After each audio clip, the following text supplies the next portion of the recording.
ও ভুলেই গেল যে ওসমান ওর কোমর জড়িয়ে ধরে আছে। এদিকে ওসমান এক দৃষ্টিতে তার ভিতরানি তার কুট্টু বাচ্চাটাকে দেখতে লাগলো। এভাবে বেশ কিছু সময় কেটে গেল। হঠাৎই কাকের কাকা আওয়াজ ভেসে আসতে দুজনেরই হুঁশ ফিরে আসে। তিশা তাড়াহুড়ো করে ওসমানের থেকে নিজেকে ছাড়িয়ে নিয়ে অস্বস্তিতে হাত কচলাতে লাগলো। ওইদিকে ওসমান চুলে হাত বোলাতে বোলাতে আর চোখে তিশার দিকে তাকায়।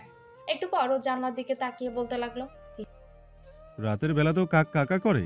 এ কেমন বেহায়া কাক! এর লজ্জা শরম কিছু আছে? তিশা আহাম্মক হয়ে ওসমানের দিকে তাকিয়ে কাট কাট গলায় বলল, ব্যবসা ছেড়ে কাক বিশেষজ্ঞ হতে পারবেন? আইডিয়া মন্দ না, দেখি একদিন ট্রাই করব। তিশা ভ্রুকুচকে ওসমানের দিকে ক্ষণকাল তাকিয়ে থাকার পর চোখ সরিয়ে নিল। ওসমান শান্ত গলায় বলতে লাগলো, আরে আজ নিচে বিছানা করলে না যে? বিছানায় ঘুমোতে তো তোমার বুকে ব্যথা করে, আজ করছে না? তিশা চুপ করে থাকলো।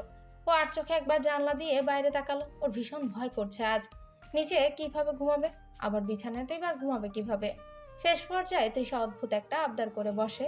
ও বলে, আজ রাতটা আমাকে বাবার বাড়িতে রেখে আসুন, কাল সকালেই চলে আসবো। ওসমান শীতল দৃষ্টিতে বইয়ের দিকে তাকালো। একটু পর ও হাই তুলে বলল, আমি পারবো না, খুব ক্লান্ত। তবে তুমি চাইলে আমি একটা জিনকে বলতে পারি তোমাকে রেখে আসতে। বারিশ আজ খুব তাড়াতাড়ি ভার্সিটি থেকে এসেছিল, কিন্তু যার জন্য এত তাড়াহুড়ো এসে তাকে সেই বাড়িতে নেই। আয়শা বর্ষাদের বাড়িতে গেছে। বর্ষা ওকে দাওয়াত দিয়েছিল। বাড়ির সন্ধ্যা থেকে আয়শার জন্য অপেক্ষা করেই চলেছে। আরবার বলছে, এ কেমন বোন, নিজের ভাইকে দাওয়াত দিল না? অদ্ভুত, খুব অদ্ভুত। এই উপলক্ষে বীরের পাছা লাল করে দিতে হবে। ও থাকতে এত বড় অনাচার ঘটল কিভাবে? বারিশের চিন্তার মাঝে আয়শা ফিরে আসে। এসে ব্যস্ত গলায় বলল, আপনি কখন এসেছেন? আয়শার প্রশ্ন শুনে বারিশ গলে গেল। হাসি ফুটে উঠল মুখে। হাসির লেশ কিছুটা কমিয়ে ও গলা খাকারি দিয়ে বলে, সন্ধ্যায় এসেছি। খেয়েছেন? কিভাবে খাবো? কথাটা বলেই বারিশ নিজের আহত হাত দেখায়। তা দেখে আয়শা দ্রুত বোরখা খুলে হাতে মুখে পানি দিতে ওয়াশরুমে যায়। ওয়াশরুম থেকে বেরিয়ে ও রুম থেকে বেরিয়ে গেল। বইয়ের এমন কাণ্ড কারখানা দেখে বারিশের ভ্রু কুচকে গেল। ও বলতে লাগলো, এটা কি হলো? কেমন অকৃতজ্ঞ বউ দেখেছো? খাইনি বললাম, তবু খাবারের কথা তো দূর, কোনো কথাই আর। বারিশের মেজাজ খারাপ হলো। হঠাৎ আয়শাকে খাবারের প্লেট হাতে রুমে প্রবেশ করতে দেখে বারিশ হাসতে লাগলো। নিজের হাসি লুকানোর জন্য মুখে হাত দিয়ে বিড়বিড় করে বলল, কত ভালো বউ। আয়শা বারিশের সম্মুখে ওকে খাবার খাইয়ে দিতে লাগলো। বারিশ আয়শা বারিশের সম্মুখে বসে ওকে খাবার খাইয়ে দিতে লাগলো। বারিশ সামান্য একটু কাশলেও আয়শা তৎক্ষণাৎ পানির গ্লাস বাড়িয়ে দেয়। এসব দেখে বারিশ না চাইতেও বারবার অবাক হচ্ছে। প্লেটের খাবার শেষ হলে বারিশ বলে ওঠে, আরো খাবো। আয়শা সাথে সাথে প্লেট নিয়ে বাইরে গেল। ও আরো খাবার নিয়ে কিছুক্ষণের মধ্যেই ফিরে আসলো। বারিশ আজ পেট ভরে খাবার খেলো। আয়শা হাত ধুয়ে এসে মাথার চুল আঁচড়াতে লাগে। বারিশ বিছানা থেকে নেমে এদিকে এগিয়ে গেল। তারপর পেছন থেকে আয়শার গালে একটা চুমু খেলো। সাথে সাথে আয়শার হাত থেকে চিরুনিটা পড়ে গেল। ও নিজেকে সামলে নেওয়ার আগে বারিশ ওর দ্বিতীয় গালে আরেকটা চুমু খেলো। এবার আয়শার চোখ বড় বড় হয়ে গেল। বারিশ চুমু খাওয়া শেষে পুনরায় বিছানায় গিয়ে বসে। আয়শা এখনো হতভম্ব হয়ে একই জায়গাতে দাঁড়িয়ে আছে। কিছুক্ষণ পর বারিশ চোখ তুলে ওর দিকে তাকায় এবং কাট কাট গলায় বলল, কি সমস্যা? এভাবে চোখ বড় বড় করে তাকিয়ে আছো কেন? জীবনে সুন্দর ছেলে দেখোনি? আয়শার হতভম্বতা বেড়ে গেল। তা দেখে বারিশ পুনরায় বলতে লাগলো, ছি, কত নির্লজ্জ মেয়ে মানুষ। এভাবে একটা পুরুষের দিকে তাকিয়ে থাকতে তোমার লজ্জা করছে না? চোখ সরাও। আয়শা চোখ সরিয়ে নেয়। নিজেকে অল্প একটু সামলে নিয়েও মেঝেতে পড়ে থাকা চিরুনি তুলে সঠিক স্থানে রাখে। তারপর চুল খোপা করলো। যদিও এখনো বারিশের কর্মকাণ্ড ও চোখের সামনে বারবার ভাসছে। এমন সময় বারিশের কণ্ঠস্বর ভেসে আসলো, কি আশ্চর্য মেয়ে, একটা ব্যক্তিগত স্বামী আছে তবু তার দিকে তাকাচ্ছে না। তোমাকে ধিক্কার। আয়শা চকিতে পিছু ঘুরে বারিশের দিকে তাকায় এবং দাঁতে দাঁত চেপে বলে, হাতে আঘাত পাওয়ার পাশাপাশি যে মাথাতেও গন্ডগোল দেখা দিয়েছে সেটা কি জানেন? এসব অপ্রয়োজনীয় জিনিস সম্পর্কে আমি কোনরূপ জ্ঞান রাখি না। আয়শা অবাক হতে হতে অবাক হওয়ার সংজ্ঞাই ভুলে গেছে। তাই ও কিছুক্ষণ চুপ থেকে বিছানার কাছে গেল ঘুমানোর জন্য। মাঝখানে একটা কোলবালিশ রাখা আছে। বারিশ বলতে লাগলো, এই কোলবালিশের অর্ধেক তোমার আর অর্ধেক আমার। আমার ভাগের কোলবালিশে যদি অল্প একটু টাচ করো তাহলে কিন্তু রাতে ভয়াবহ কিছু ঘটে যেতে পারে। আয়শার চোখ কপালে উঠে গেল। ও তৎক্ষণাৎ ব্যস্ত গলায় বলে, আমি নিচে ঘুমাই। প্রশ্নই ওঠে না, বিছানাতে ঘুমোতে হবে, তবে নিজের বাউন্ডারি ক্রস করা যাবে না। নিচেই ঘুমাবো আমি। বেশি কথা বলবে না। নতুন একটা আইন বের হয়েছে, স্বামী স্ত্রী এক বিছানাতে না ঘুমালে প্রতি মাসে 1 লাখ টাকা জরিমানা দিতে হবে। আয়শা কাট কাট গলায় বলে। শিক্ষক হয়ে মিথ্যে কথা বলতে লজ্জা করছে না? কই না তো, আজকে করছে না। লাইব্রেরির নিরিবিলি এক জায়গায় মারিয়া গালে হাত দিয়ে বসে আছে। ওর পাশে ডন আন্টি শক্ত মুখে বসে আছেন। মারিয়া প্রায় প্রায় লাইব্রেরিতে চলে আসে ডন আন্টির সাথে সুখ দুঃখের কথা বলতে। ও গভীর এক দীর্ঘশ্বাস ফেলে বলতে লাগলো। অপরিচিতর সাথে চিঠির বিনিময় বন্ধ হতেই কেমন ওই মন নামের মেয়েটার সাথে লটরপটর শুরু করে দিয়েছে। ব্যাটা জাতটা জন্ম থেকেই বেইমান, এদের ধরে ধরে পাছা লাল করে দেওয়া উচিত। ডন আন্টি হতাশার শ্বাস ফেলে বললেন। এই কথাগুলো গত 2 ঘন্টা ধরে লাগাতার বলে চলেছ। মুখটা বন্ধ রাখবে? কখন একটু বলবে? আমি বাঁচতেছি না আমার জ্বালাই, আর আপনি পড়ে আছেন আমার মুখ বন্ধ করা নিয়ে। বাংলাদেশ একটা স্বাধীন দেশ, এদেশের আনাচে কানাচে স্বাধীনতা, তাই ভুলেও আমার স্বাধীনতা হরণ করার চেষ্টা করবেন না। ডন আন্টি দীর্ঘশ্বাস ফেললেন। উনি কবে যে মারিয়ার হাত থেকে বাঁচবেন সেটাই বুঝতে পারছে না। এত মানুষ থাকতে মারিয়া নিজের দুঃখের কথা ওনাকেই কেন বলছে? ক্ষণকাল চুপ থাকার পর মারিয়া পুনরায় বলতে লাগলো। এই মনকে চাঁদে রেখে আসা যায় না? এমনিতেই বাংলাদেশের জনসংখ্যা বেশি, দু একটাকে চাঁদে রেখে আসলে আমাদেরই উপকার। ডন আন্টি বিড়বিড় করে বললেন। তুমি বরং আমাকেই রেখে আসো।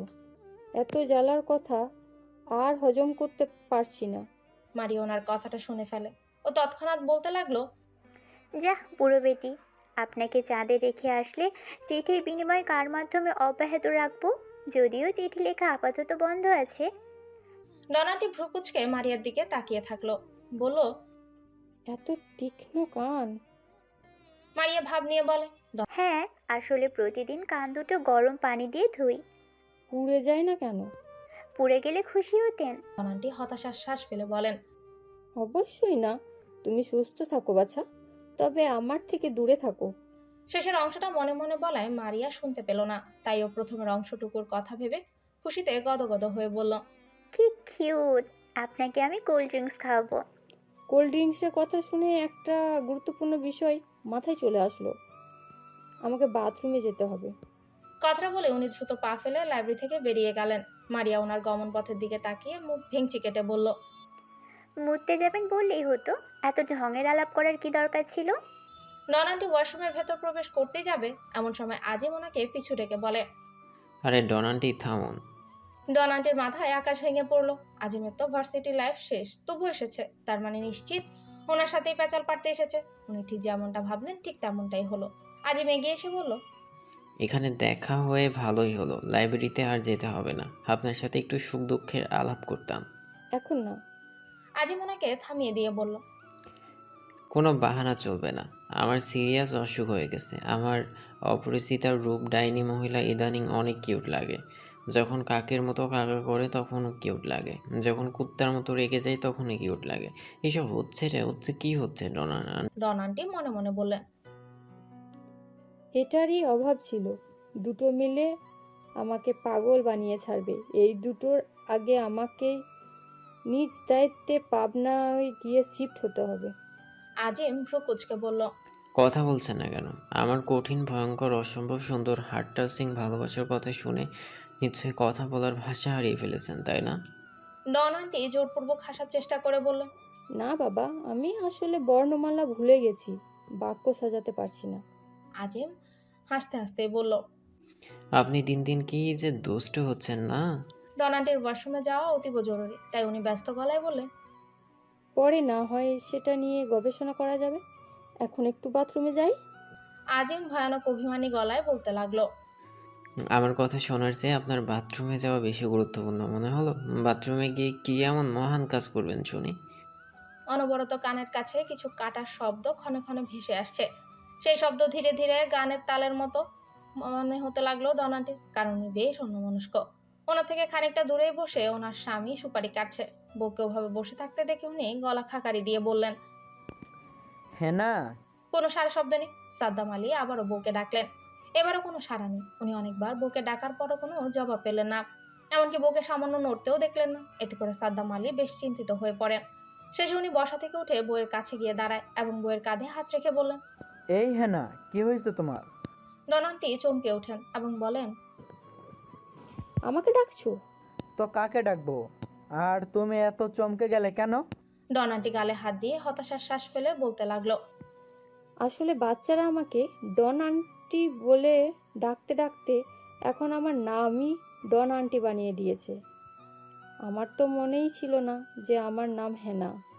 সাদ্দাম আলী হেসে ফেলে। নামটা কিন্তু সেই দিয়েছে, তোমার সাথে একদম মানানসই। দূর, তোমার মানানসই নামটা ভয়ঙ্কর হলেও ওরা দুই বিচ্ছু আমাকে পাগল বানিয়ে দিচ্ছে। ওরা নিজেরা তো কথা বলবেই না, মাঝখানে থেকে আমাকেই পটল তুলতে হবে। পটল না তুলে আলু তুলতে পারো, আলুর স্বাদ বেশি। বলে ডন আন্টি ভ্রু কুচকে বলে। মজা নিচ্ছ? সাদ্দাম আলী হাসি আটকে বলেন, না মানে নিচ্ছে একটু। যেই কাজটা এখন পর্যন্ত কেউ করতে সক্ষম হয়নি সেই কাজ ওরা দুজন করেছে। তোমাকেও যে কেউ একদিন এভাবে জব্দ করবে সেটা কল্পনাতেও ভাবতে পারেনি। ডন আন্টি বিরক্তি মুখে চোখ সরিয়ে নেয়। সাদ্দাম আলী পুনরায় বলেন, তোমার নাম শুনলে স্টুডেন্ট থেকে শুরু করে তোমার নিজস্ব বাচ্চা কাচ্চা এমনকি তোমার ব্যক্তিগত স্বামীও ভয় পেত। আর আজ দেখো, দুটো লাদা বাচ্চার নাম শুনলে তোমার আত্মরাত্মা কাঁপে। মোটেও না, ওদেরকে আমি একটুও ভয় পাই না, আর না ওদের নাম শুনলে ভয়ে কাঁপি। ঠিক এই সময় ডন আন্টি বড় ছেলের কণ্ঠস্বর ভেসে আসে। আজিমের নামটা শোনার সাথে সাথেই ডন আন্টির মুখটা আতঙ্কিত হয়ে গেল। উনি ছেলেকে ডাকতে ডাকতে বললেন, কার সাথে কথা বলছো? ওনার বড় ছেলে রুমে প্রবেশ করে অত্যন্ত ভদ্রভাবে বলল। ডন আন্টি স্বস্তির নিঃশ্বাস ফেললেন, তবে ছেলেকে ধমক দিয়ে বলেন, নিজের রুমে গিয়ে কথা বলতে পারো না? সবাইকে শোনাতে হবে কেন? ছেলেটা মাথা নিচু করেই বলল। যাও এখন। ছেলেটা বিদায় জানিয়ে নিজের রুমে গেল। এদিকে ছেলে যেতেই ডন আন্টি নিজের স্বামীর দিকে তাকান। সাদ্দাম আলী সে তখন থেকে হেসেই চলেছে। তা দেখে ডন আন্টি ধমক দিয়ে বললেন, হাসছো কেন? সাদ্দাম আলী হাসি হাসি মুখেই বলল, কই না তো। মিথ্যা বলার জায়গা পাও না? তুমি যেমন ওই বাচ্চা দুটোর নাম শুনে ভয় পাও না, আমিও তেমন হাসছি না। ডন আন্টি চোখ সরিয়ে নেন। ওনার বিরক্ত লাগছে। ক্ষণকাল নিশ্চুপ থাকার পর উনি প্রচন্ড হতাশ গলায় বললেন, এই বেহায়া ছেলে আজ আমার মান সম্মান শেষ করে দিতে ধরেছিল। বলে কিনা বাথরুমে গিয়ে আমি কি করব। সাদ্দাম আলী ঘর কাঁপিয়ে হেসে ওঠেন। হাসতে হাসতেই বলেন, সত্যিই তো, বাথরুমে গিয়ে কি করো তুমি? সারা রাত গভীর চিন্তা ভাবনা করার পর আজিম মস্ত বড় একটা সিদ্ধান্ত নিয়েছে। ফজর আজান কানে আসার সাথে সাথে চিন্তা ভাবনার ইতি টেনেছে ও। নামাজ আদায় করে পরিকল্পনা অনুযায়ী কাজ করবে আজিম। তবে নির্ঘুম রাত কাটানোর কারণে ওর মুখের মানচিত্র বদলে গেছে। একদম মরা ছাগলের মতো লাগছে ওকে। সেই চেহারাকে পাত্তা না দিয়ে আজিম উঁচু করে এসে নামাজ পড়ে। তারপর জরুরি কাজটা করার জন্য একটা সাদা কাগজ আর কলম নিয়ে বসে পড়ে। মোর একটা দম নিয়ে ও লিখতে শুরু করে দেয়। প্রিয় অপরিচিতা, অনেক ভেবে আমি একটা সিদ্ধান্ত নিয়েছি। দেখুন, আমি আমার নাতি নাতনির জন্য খুবই ইন্টারেস্টিং একটা গল্প বানিয়েছি, কিন্তু গল্পের শেষ দিকে গিয়ে বলি অপরিচিতাকে বিয়ে না করে আমি অন্য একটা মেয়েরে বিয়ে করেছি। তাহলে ওরা আমাকে তেজ্য জাদু করবে, তারপর পোটলা পুটলি সমেত আমাকে বৃদ্ধাশ্রমে রেখে আসবে। বুড়ো বয়সে আমি একা একা থাকবো কীভাবে? নিজের খেয়াল রাখার জন্য আমার বউ বাচ্চা আর নাতি নাতনি লাগবে। তাই বলছি, আমাদের মনে হয় বিয়ে করে নেওয়া উচিত। আবার এটা ভাববেন না যেন আমি আপনাকে ভালোবাসি। আমি তো শুধু নিজের শেষ বয়সের একাকিত্ব দূর করতে যাচ্ছি। আশা করি আমার কষ্টটা বুঝবেন। এতে অপরিচিত। চিঠিটা লেখা শেষ করে আজিম 2-3 বার চিঠিটা পড়লো। সবকিছু ঠিকঠাক লাগলো ওর, কিন্তু আরো কিছু লেখা উচিত। তাই ও চিঠির নিচের ফাঁকা জায়গাটাতে আবারও লিখতে শুরু করে দেয়। পুঞ্চত, আবারও বলছি, ভালোবাসার জন্য বিয়ে করতে যাচ্ছি না। খবরদার উল্টাপাল্টা কিছু ভাববেন না। আপনাকে মাঝে মাঝে কিউট লাগে অবশ্য, কিন্তু তার মানে এই না যে আমি আপনাকে ভালোবাসি। লেখা শেষ করে আজিম স্বস্তির নিঃশ্বাস ফেললো। তারপর টেবিলে মাথা রেখে একটু ক্লান্তি দূর করার জন্য চেষ্টা করে। ওর মনটা আজ অনেক হালকা লাগছে। সারা জাগার ফল ভালোই পেল। তবে হুট করে নতুন একটা টেনশন মাথাতে আসতেই ও সোজা হয়ে বসে এবং ভ্রু কুঁচকে বলল, সারা রাত তো জেগেই ছিলাম, তবুও কি দাঁত বিরাস করতে হবে? অনেক ভেবেও আজিম কোনো উত্তর পেল না। তাই ও বারিশকে ফোন দেয়। বারিশ ফোন রিসিভ করতে ও বলে, আচ্ছা, সারা রাত জেগেছিলাম, এখন কি দাঁত ব্রাশ করতে হবে? বারিশ 1 মিনিট চুপ থাকলো। তারপর দাঁতে দাঁত চেপে বলল, সকাল সকাল ফোন দিয়েছিস এইটা জিজ্ঞেস করার জন্য? ভোটকা, এত গেতুর কেন তুই? Phone cut. বারিশ নিজেই ফোন কেটে দিল। আজিমের ফোনের দিকে তাকিয়ে মুখ ভেঙচি কেটে বলে, উত্তর জানিস না? সেটা বললেই হতো, শুধু নাটক। আজিম এবার ওসমানকে ফোন দেয়। ওসমান ফোন রিসিভ করে বলল, কি সমস্যা? কুত্তারা তো জীবনও দাঁত ব্রাশ করে না, ওরা তো দিব্যি বেঁচে আছে। তুইও বেঁচে থাকবি, সমস্যা নেই। ওসমান স্থির হয়ে বসলো। একটু চুপ থেকে অত্যন্ত শান্ত গলায় বলল, তিশা নিজের শাশুড়ির সাথে রান্না বান্না করছে। রান্নার পাশাপাশি বিকেলের জন্য কিছু ভাজা পোড়া খাবারও বানাচ্ছে। আজ তিশা শাড়ি পরেছে, তা দেখে সানিয়া শেখ ওর প্রশংসাও করেছে। তিশা মনোযোগ দিয়ে আলুর চপ ভাজছে। সানিয়া শেখ বৌমার দিকে তাকিয়ে মৃদু হাসে, অতঃপর বলতে লাগলেন, বিয়ের পর আমিও প্রায় প্রায় শাড়ি পরতাম। তোমার বাবা দেখে প্রতিবারই হা হয়ে যেতেন। ওনার রিয়াকশন কি যে ভালো লাগতো। তিশা শাশুড়ির দিকে তাকিয়ে বলল, বাবা আপনাকে অনেক ভালোবাসে, তাই না মা? সানিয়া শেখ মোচন মোচন হাসতে হাসতে বললেন, নিঃসন্দেহে বলতে গেলে ওনার বংশের সব ছেলেরাই বউ পাগল। ওসমানও সেই ক্যাটাগরিতেই রয়েছে। তিশা কিছু বলল না, শাশুড়িকে লুকিয়ে দীর্ঘশ্বাস ফেলল। আলুর চপ ভাজা শেষ হয়েছে। তিশা একটা বাটিতে সেগুলো সুন্দর করে রেখে দিল। সানিয়া শেখ বললেন, ওসমান মনে হয় একটু আগে এসেছে। যাও, ওকে গিয়ে কিছু বেগুনি আর আলুর চপ দিয়ে আসো। তিশা ইতস্তত করে বলল, মা, আপনি বরং দিয়ে আসুন, আমি বাকি রান্নাগুলো করছি। আমি করে নিতে পারবো, তুমি আমার ছেলের কাছে যাও। আমি থাকতে আপনি কেন রান্না করবেন? সানিয়া শেখ ভ্রু কুঁচকে বললেন। কি বলতে চাচ্ছ? আমি রান্না করতে পারি না? তিশা ব্যস্ত গলায় বলল, না না মা, আমি সেভাবে বলতে চাইনি। তাহলে যাও ওসমানের কাছে। তিশা হতাশার শ্বাস ফেলে বেগুনি আর আলুর চপ নিয়ে রুমের দিকে গেল। ওসমান ক্লান্ত শরীরে বিছানায় আধশোয়া হয়ে বসে আছে। রুমে কারো উপস্থিতি টের পেতে ও চোখ মেলে তাকায়। শাড়ি পরিহিতা তিশাকে দেখতে ওসমানের মুখটা শীতলতায় ছেয়ে গেল। তিশা ওর দিকে এগিয়ে এসে ভাজা পোড়ার বাটি এগিয়ে দিয়ে বলল, খান। ওসমান সোজা হয়ে বসলো। তিশা দাঁড়িয়ে আছে। ওসমান একটা বেগুনি খেলো, তারপর বলল, বসছো না কেন, কোমরে ব্যথা? তিশা ভ্রু কুঁচকে ওসমানের দিকে তাকায়। একটু পরও বিছানায় বসে পড়ে। ওসমান একটা আলুর চপ খেতে খেতে বলে, খাচ্ছ না কেন, দাঁতে ব্যথা? তিশা কাট গলায় বলে, না, তাহলে খাও। আপনিই খান। তুমি লোভ দাও আর আমি খাই, পরে পেট খারাপ হলে তার দায়ভার কে নেবে শুনি? না বাবা না, আমি রিস্ক নিতে চাই না, তুমি খাও। তিশা ভ্রু কুঁচকে রেখে একটা বেগুনি নিয়ে খেতে লাগলো।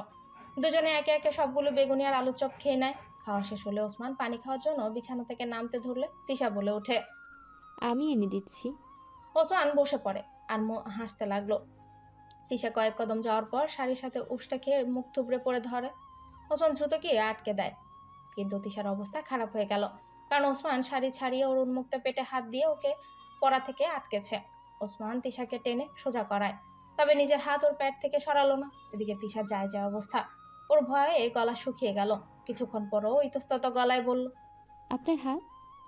ওসমান শান্ত গলায় বলে, আমার হাত ঠিকঠাক আছে। আমার পেট থেকে সরান। ওসমান তৎক্ষণাৎ সরালো না। অনেকক্ষণ পর হাত সরিয়ে নিয়ে ও নিজেই পানি খাওয়ার জন্য বাইরে চলে গেল। ও চলে যেতেই তিশা বুক ভরে শ্বাস নেয় এবং ভ্রু কুঁচকে বলতে লাগলো, ওনার না ক্রাশ আছে, তাহলে আমার সাথে লটর পটর করার চেষ্টা করছেন কেন? অদ্ভুত। আজিম 32 পাটি দাঁত বের করে হাসছে। বড় বড় শপিং মলের হাই পাওয়ারের লাইটও মুখের উজ্জ্বলতাকে হার মানাতে সক্ষম হবে না। পুরুষ মানুষ পছন্দের মুরগিকে পটানোর পরই মূলত এমন হাসি দেয়, কিন্তু আজিম হাসছে ডন আন্টিকে চিঠিটা দেওয়ার কারণে। ডন আন্টি অবশ্য কপাল কুঁচকে ওর পাশেই বসে আছেন, ওনার হাতে চিঠিটা। আজিম নিজের ঝাঁকা নাকা হাসি অব্যাহত রেখে বলে, আমার অপরিচিতাকে চিঠিটা দিয়ে দিবেন, তবে তার আগে আপনি চিঠিটা পড়ে দেখুন। আমি কেন পড়বো? আপনি কেন পড়বেন না? আপনি আমাদের ডাইনি পিয়ন, মহিলার জন্য ডাক পিয়নই বললাম। সো আপনার অধিকার রয়েছে। ডন আন্টি প্রথমে রাজি হলেন না, পরে আজিমের জেদের কাছে হার মেনে উনি চিঠিটা পড়তে শুরু করে দেন। চিঠিটা যত পড়তে লাগলেন ততই ওনার ভ্রু কুঁচকে যেতে লাগলো। চিঠি পড়া শেষ করে উনি খুবই অদ্ভুত চোখে আজিমের দিকে তাকায়। আজিম নিজের মার্কা মারা হাসিটা মুখে ফুটিয়ে রেখে বলে, অনেক সুন্দর চিঠি, তাই না? ডন আন্টি ক্ষণকাল চুপ থাকার পর দাঁতে দাঁত চেপে বললেন, 1 সপ্তাহের মধ্যে বারিশের হাত পুরোপুরি সুস্থ হয়ে গেল, কিন্তু সেটাও আয়েশাকে বুঝতে দিল না। ওর লোভ লেগে গেছে আয়েশার হাতে খাবার খেতে খেতে। আজও সকালবেলা আয়েশাই ওকে খাইয়ে দিয়েছে। ভার্সিটি থেকে ফিরে এসে বারিশের ফ্যানের নিচে বসে একটু বিশ্রাম নেয়। আয়েশা ব্যালকনি থেকে শুকনো কাপড় নিয়ে এসে সেগুলো সুন্দর করে গুছিয়ে কাবারে রেখে দেয়। ওর দিকে এক দৃষ্টিতে তাকিয়ে থাকার পর বারিশ বলল, গাধা। আয়েশা চৌকিতে পিছু ঘুরে বলে। বারিশ অস্পষ্ট হাসে, তারপর মুখটা অত্যন্ত স্বাভাবিক রেখে বলতে লাগলো, তোমার কি মনে হয় না আমাকে খাওয়ানোর পাশাপাশি গোসল করিয়ে দেওয়ার দায়িত্বটাও তোমার? আয়েশা আহাম্মক হয়ে বারিশের দিকে তাকালো। তা দেখে বারিশ বলল, কি হলো, গোসল করিয়ে দাও। লজ্জার কারণে এতদিন বলতে পারিনি, কিন্তু আজ বলেই ফেললাম। এই ভাঙাচোরা হাত দিয়ে গোসল করতে পারছি না আমি। আয়শা ভেবাচাকা হয়ে পড়ে গেল। ও সত্যি বুঝতে পারছে না ওর এখন কি করা উচিত। এদিকে বারিশের তো কানের কাছে এসে ঘ্যান ঘ্যান করেই চলেছে। শেষে আয়শা হার মেনে নেয়, মিনমিনে গলায় বলে। চলুন। বারিশ এক লাফে বিছানা থেকে নামে আর হাসতে লাগে। আয়শা বারিশের ট্রাউজার আর টি শার্ট নিয়ে সেগুলো ওয়াশরুমে রাখে। বারিশ ওয়াশরুমে গেল, যাওয়ার পরেই ও বলতে লাগলো। শার্টের বোতাম খুলে দাও। আয়েশার চোখ বড় বড় হয়ে গেল। অস্পষ্ট স্বরে বলল। কেন? আরে গাধা, শার্ট খুলেই তো গোসল করবো নাকি? আয়শা অস্বস্তিতে পড়ে গেল। বেশ কিছুক্ষণ পর ও বারিশের শার্টের বোতাম একটা একটা করে খুলতে লাগলো। সব বোতাম খোলা শেষ হতেই বারিশ শার্টটা খুলে ফেলে। সাথে সাথে আয়শা চোখ বন্ধ করে নেয়। তা দেখে বারিশ মুখ ভেঙচি কেটে বলে। নাটক! আমি ভালো করেই জানি তুমি একটা বেলজ্জা চিংড়ি। আয়শা চোখ মেলে তাকায়। ও ভয়াবহ খেপে গেছে। দাঁতে দাঁত চেপে বলে। আপনি আমাদের এলাকার মধ্যে সবচেয়ে নির্লজ্জ ব্যক্তি। তোমার পরে আমার স্থান। আয়শা কঠিন দৃষ্টিতে বারিশের দিকে তাকালো, কিছু বলল না। এদিকে বারিশ ও চাহনি থেকে বাঁচার জন্য গলা খাকারি দিয়ে বলে। কি সমস্যা? শরীরে সাবান মেখে দাও। আয়শা চোখ কপালে তুলে বলে। আমি? তো কি আমি? যদি আমি করতে পারতাম তাহলে কি তোমাকে ডাকতাম? তাহলে এতদিন কিভাবে গায়ে সাবান মেখেছিলেন? মাখিয়েনি, শুধু গায়ে পানি দিতাম। আয়শা মুখ বিকৃত করে বলে। ছ্যাঃ। বারিশ টিটকারি মেরে বলে। এমন একটা ভান করছে যেন আমি ওর মতো টানা 2 দিন গোসল না করে থাকি। আয়শা থতমত খেয়ে গেল। লজ্জার হাত থেকে বাঁচার জন্য ও বারিশের হাতে সাবান মেখে দিতে লাগলো। ওর অবস্থা দেখে বারিশ অস্পষ্ট হাসে। বউকে নিজের এত কাছাকাছি দেখে ওর হৃৎপিণ্ড অস্বাভাবিক আচরণ করতে লাগলো। এমন কিছু কাজ করতে ইচ্ছে করলো যেটা করা উচিত হবে না। আয়শা সম্পূর্ণ মনোযোগ দিয়ে ওর শরীরে সাবান মেখে দিতে লাগলো। ফলে বারিশের চাহনি দেখতে পেল না। সাবান মেখে দেওয়া শেষ হতে আয়শা স্বস্তির নিঃশ্বাস ফেলে বলল। কাজ শেষ। এমন ভাবে ঘষে দিয়েছি যে আগামী 1 সপ্তাহ গায়ে সাবান না মাখলেও চলবে।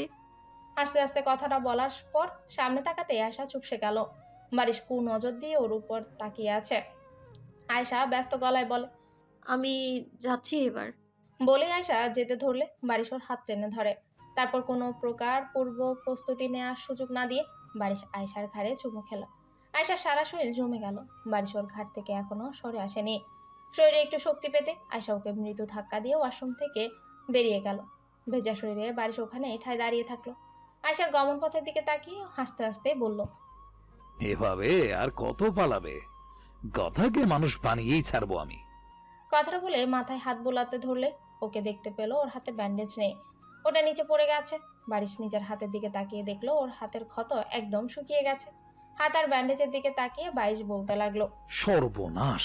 গাধা যদি এইটা দেখতো তাহলে তো আমার নামে অসুস্থতার সাথে বেইমানি রিলেটেড একটা কেস ঠুকে দিত।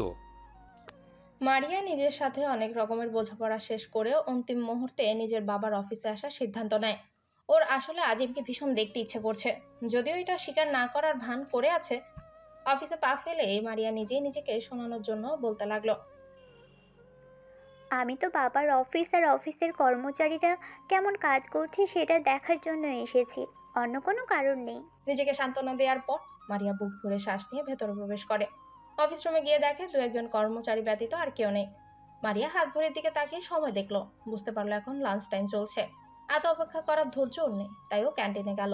ও যাওয়ার সাথে সাথেই দেখলো আজিম মনের সাথে খাওয়া দাওয়া শেষ করে অফিসের পেছনের দিকে যাচ্ছে। মারিয়ার মেজাজ প্রচন্ড খারাপ হয়ে গেল। তবুও আজিম আর মনের পেছন পেছন গেল। অফিসের পেছনে যে গাছগাছালি রয়েছে সেখানে গিয়ে দাঁড়িয়ে আজিম আর মন কিছু একটা নিয়ে কথা বলতে লাগলো। মারিয়া দেখলো আজিম খুব হাসছে আর মন এক নাগাড়ে আজিমের দিকে তাকিয়ে আছে।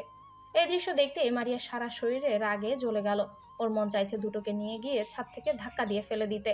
মারিয়া মনের দিকে এক দৃষ্টিতে কিছুক্ষণ তাকিয়ে থাকার পর কাট কাট গলায় বলল। বেলজ্জা চেংড়ি, অন্যের ব্যক্তিগত স্বামী, কিউট কিউট নাতি নাতনিদের ভাদাইম্মা দাদুর দিকে এমন করে কুদৃষ্টিতে তাকিয়ে থাকতে লজ্জা করছে না? আজিমের হাসির শব্দ শুনে মারিয়ার হুঁশ আসে। ও কটমট দৃষ্টিতে আজিমের দিকে তাকিয়ে দাঁতে দাঁত চেপে বলতে লাগলো। আর এই ভোটকাকে দেখো, কুত্তার দ্বারা যদি মার না খাইয়েছি তাহলে আমার নাম মারিয়ানা। কথাটা বলে মারিয়া আশেপাশে তাকাতে লাগলো। হুট করে শুয়ে থাকা দুটো কুত্তার দিকে নজর গেল ওর। কুত্তা দুটো আজিমার মনের দিকে অল্প একটু দূরত্বে দাঁড়িয়ে আছে। মারিয়া নিজের কাঁধ ব্যাগ থেকে একটা লিপস্টিক বের করে সেটা দিয়ে কুত্তা দুটোর উপর ঢিল ছুঁড়ে এবং তৎক্ষণাৎ লুকিয়ে পড়ে। অন্যদিকে কুত্তা দুটো ভয়ানক খেপে গেছে, হয়তো দুজন মিলে একটু প্রেম করছিল। এই সময় ব্যাগরা দেওয়ায় বেশ রেগে গেছে, তাই সামনে দাঁড়িয়ে থাকা আজিম আর মনের দিকে তাকিয়ে ঘেউ ঘেউ করতে লাগলো। ওদের খেপে যেতে দেখে মন ভয় পেয়ে গেল। আজিম ওকে আশার বাণী দিয়ে কুত্তা দুটোকে বলে। Relax bro. কথাটা বলার সাথেই কুত্তা দুটো ওর দিকে ছুটে যেতে লাগলো। তা দেখে আজিম ও মা তা দেখে আজিম ও মাগো বলে আর্তনাদ করে পিছু ঘুরে ছুটতে লাগে। মনও ছুটতে লাগলো, কিন্তু কুত্তা দুটো আজিমের পেছনেই তাড়া করতে লাগলো। অফিসের পেছনে পুরো জায়গাটা আজিম দৌড়াতে লাগলো আর বলতে লাগলো, ইংরেজিতে ব্রো বলাই লেগে গেলি। ঠিক আছে, বাংলায় বলছি, শান্ত হয়ে যা রে ভাই। আমি আর জীবনে তোদের সাথে ইংরেজিতে ফডর ফডর করবো না। ব্যাটা জাতটাকে কোনোভাবেই দুনিয়া থেকে গায়েব করে দেওয়া যায় না, অথবা বম মেরে উড়িয়ে দেওয়া যায় না? মারিয়া প্রচন্ড খ্যাপাটে গলায় কথাটা বলল। ননান্টি ভ্রুকুচকে ওর দিকে তাকিয়ে থেকেই বললেন, তোমার জনকে তুমি রেখে আসতেই পারো, আমার জনকে আমি রেখে আসবো না।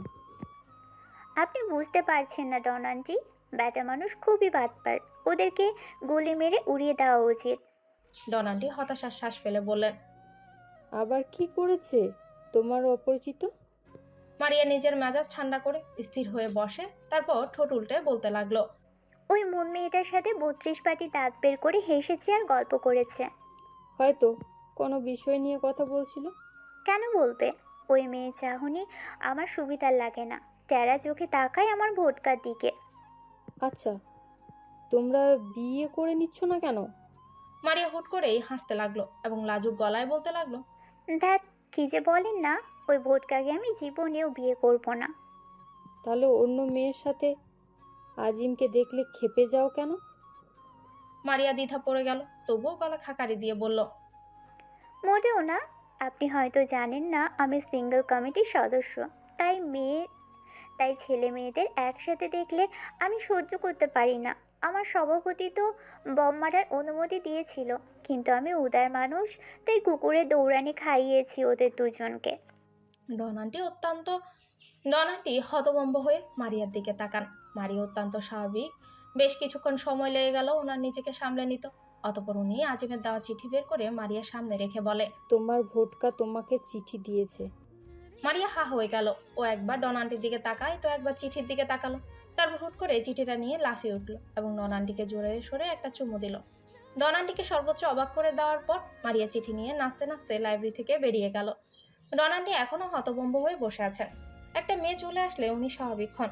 মেয়েটা মৃদু গলায় বলে। ডনান্টি ওর দিকে তাকিয়ে বললেন, হ্যাঁ বলো।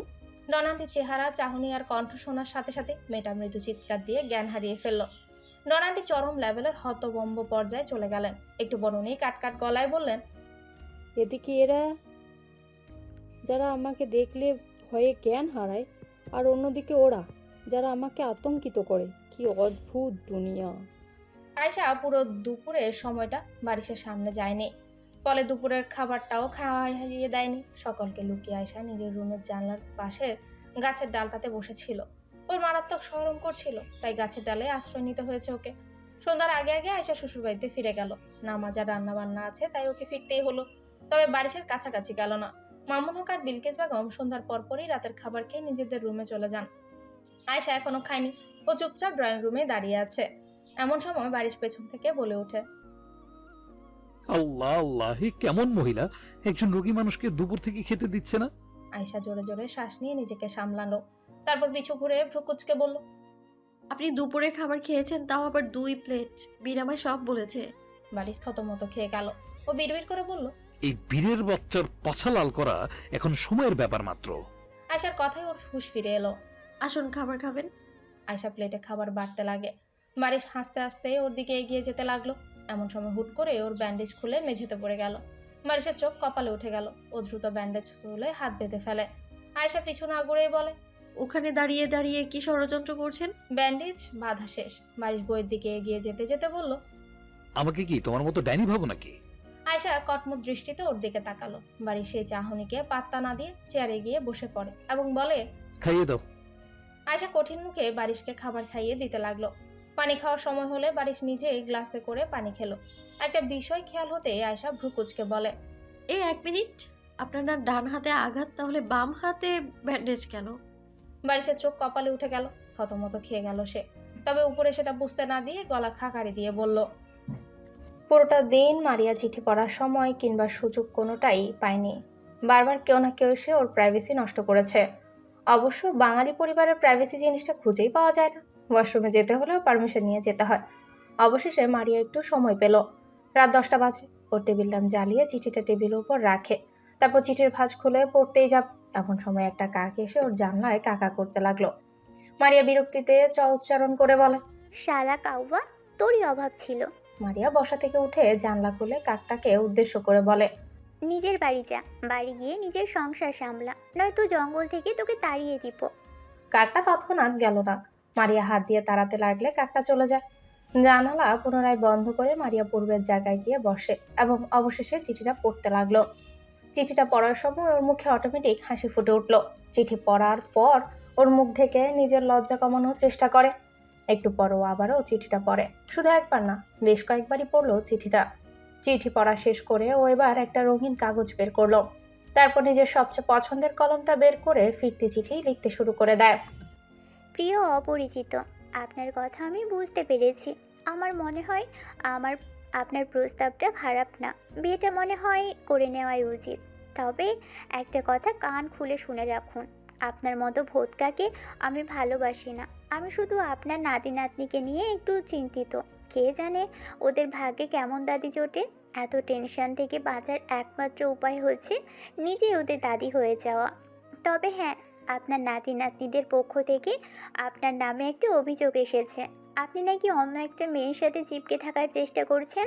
এটা কিন্তু আপনার নাতি নাতনিরা মেনে নিতে পারছে না। ওরা নিজেদের দাদুকে ক্যারেক্টার ঢিলা হতে দেখতে পারবে না। তাই শুধরে যান। এটি অপরিচিতা। পুনশ্চ আমাকে বিবাহ করার ইচ্ছে যেহেতু পোষণ করেছেন, সেহেতু আমার বাপির সাথেও চিঠি বিনিময় করার অনুরোধ রইল। মারিয়া কলম থামায়, চিঠিটা পুনরায় পড়লো। কোনো বানান ভুল হলো কিনা সেটা দেখার জন্য। একটা ভুল অবশ্য করেছেও, আর সেটা হচ্ছে আপনার মতো ভোটকার জায়গায় আপনার মতো সুদর্শন লিখে ফেলেছে। তাই মারিয়া তৎক্ষণাৎ সুদর্শন শব্দটা মাঝ বরাবর কেটে দিয়ে তার উপর লিখে দিল ভোটকা। ভুলটা ঠিক করার পর মারিয়া স্বস্তির নিঃশ্বাস ফেলে বলল। এখনই গন্ডগোল হয়ে যেত। অপরিচিত ইদানিং এতই সুদর্শন হচ্ছে যে ভোটকার জায়গায় সুদর্শন লিখে ফেলছি। ছ্যা। হাটে হাড়ি ভেঙে গেছে। বারিশের মিথ্যে অভিনয় আয়েশা ধরে ফেলেছে। অবশ্য বারিশের মধ্যে একটুও লজ্জা শরমের চিহ্ন দেখা যাচ্ছে না। ও বরাবরের মতো ল্যাপটপে কিছু কাজ করে, পানিও খায়, বীরকে ফোনের মাধ্যমে ধমক দেয়। এই জরুরি কাজগুলো করা শেষ করে ও বলে। আবার ক্ষুধা লেগেছে, কিছু খাওয়াও তো গাধা। আয়েশা দাঁতে দাঁত চেপে বলল। আপনার হাত নেই? অবশ্যই আছে, তবে হাতের পাশাপাশি আমার একটা বউ আছে। সেই বউ থাকতে আমি হাত দিয়ে খাবো কেন? খবরদার, বউ বউ বলবেন না, আর না আমার কাছাকাছি আসার চেষ্টা করবেন। বারিশ হুট করেই চুপ হয়ে গেল। এই একটা টপিক চলে আসলে ও আর ফাজলাম করে না। আয়েশা চুপচাপ ঘুমিয়ে পড়ে। বারিশ আগের জায়গাতেই বসে আছে। ও মনে মনে বলল, ভালোবাসা জোর করে আদায় করা যায় না রে বারিশ। কথাটা বলার পর বারিশের ভেতর থেকে দীর্ঘশ্বাস বেরিয়ে আসে। ও পাশ ফিরে ঘুমন্ত আয়েশার দিকে তাকায়। ওর গালে হাত রাখতে ধরেও বারিশ হাত সরিয়ে নিয়ে বলে। স্নো হোয়াইট, কবে ভালোবাসবে আমায়? বেশ কিছুক্ষণ তাকিয়ে থাকার পর বারিশ চোখ সরিয়ে নেয়। হঠাৎ দিয়ে বেড সাইড টেবিলের দিকে নজর যেতেই দেখলো ওখানে কিছু ফলমূল কাটা আছে। নিশ্চয়ই আয়েশাই রেখেছে। বারিশ সেই ফল হাত দিয়েই খেলো। বউ তো আর খাইয়ে দিবে না। খাওয়া শেষ করে ও ঘুমিয়ে পড়ে। ফজরের সময় উঠে নামাজ পড়ার পর বারিশ আবারও ঘুমিয়ে পড়ে। আজকে ছুটির দিন, তাই ইচ্ছে মতো ঘুমাবে। আয়েশা অবশ্য নামাজ শেষ করে বাইরে গেছে, কিন্তু বারিশের শান্তির ঘুম আর থাকলো কোথায়। ফোনের কর্কশ আওয়াজে ওর ঘুম ছুটে গেল। চোখ মেলে দেখলো ওর ফোন না, বরং আয়েশার ফোন বাজছে। বারিশ বিরক্তিতে বলল, কোন মোড়ো ফোন দিয়েছে এত সকালে? বারিশ ফোন রিসিভ করে। ও কিছু বলতেই যাবে, তার আগে তিশা গড় গড় করে বলতে লাগলো। ফেসবুকে আয়, তোকে অনেক ফানি একটা রিলস পাঠিয়েছি, দেখে একটু হাস। নিজের কথাগুলো বলা শেষ করে তিশা ফোন কেটে দেয়। বারিশের ভ্রু কুঁচকে গেল। ও বলতে লাগলো, ওসমানের বউ তো দেখছি আমার বউর থেকে বেশি গাথা। তাহলে আমার বউটা এখন 2 নাম্বার সিরিয়াল আর আমি 3 নম্বরে। ঘুম যেহেতু ভেঙে গেছে, তাই বারিশ তিশার পাঠানো সেই সোকল পানি রিলসটা দেখতেই আয়েশার আইডিতে লগ ইন করে। তবে রিলসটা দেখে ওর হাসি পেল না, বরং বিরক্ত হয়ে বলতে লাগলো। মেয়ে মানুষ ছাগলকে পাতা খেতে দেখলেও বলবে ওয়াও কি ফানি ভিডিও। মেয়েদের মতো করে বারিশ কথাটা বলল। আয়েশার মেসেঞ্জার স্ক্রল করতে বারিশ দেখতে পায় আয়েশার নিজের আইডিতে নিজেই নিজেকে কিছু মেসেজ দিয়ে রেখেছে। বারিশ আয়েশার নিজস্ব ইনবক্সে ঢুকতে ঢুকতে বলে, আমি থাকতে নিজেই নিজের সাথে কথা বলে বলদটা। বারিশ স্ক্রল করতে করতে একদম শুরুর মেসেজে গেল। তারপর পড়তে শুরু করলো। যতই পড়তে লাগুক ততই ওর ভ্রু কুঁচকে যেতে লাগলো। শুরুতেই লেখা, ওই গুন্ডার সাথে আমার বিয়ে দিয়ে দিল। আমার এবার সভাপতির পদের কি হবে? এত যে চাপা মেরে সভাপতি হলাম, তার কি হবে? এরপরে লেখা, এই গুন্ডাকে আমি এমন জব্দ করব না, বাপ বাপ করে পালাবে। আজ গালে চিমটি খেয়ে কেমন লাগলো রে? তারপর শালা তোকে ছাড়বো না। তোর জন্য আমি কবরস্থানে গিয়ে ভয়ে জ্ঞান হারিয়ে ফেলেছিলাম। এভাবে অনেক গালি দেওয়া রয়েছে।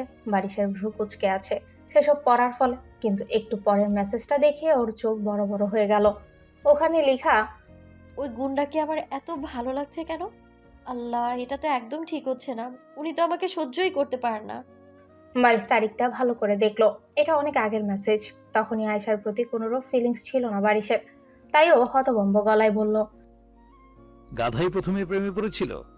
বারিশ আবারও পড়তে লাগলো। কিরে চেংরা, খালি গায়ে তো ওয়াও ওয়াও লাগে আপনাকে।